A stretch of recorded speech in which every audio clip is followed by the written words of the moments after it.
অবশেষে ফ্রান্স ও রিয়াল মাদ্রিদের তারকা ফুটবলার কিলিয়ান এমবাপ্পের সঙ্গে প্রেমের সম্পর্ক নিয়ে মুখ খুলেছেন নেটফ্লিক্সের জনপ্রিয় সিরিজ এলিটের তারকা এস্তেলের এক্সপোসিতো।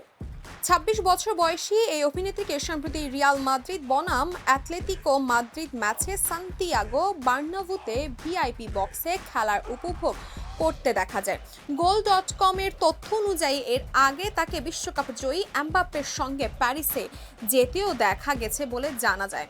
গত ২২ মার্চ লা লিগার ওই ম্যাচে একা ছিলেন না এক্সপোসিতো, তার সঙ্গে ছিলেন এলিটের সহ অভিনেতা সেরহিও মোমো এবং এক ঘনিষ্ঠ বন্ধু।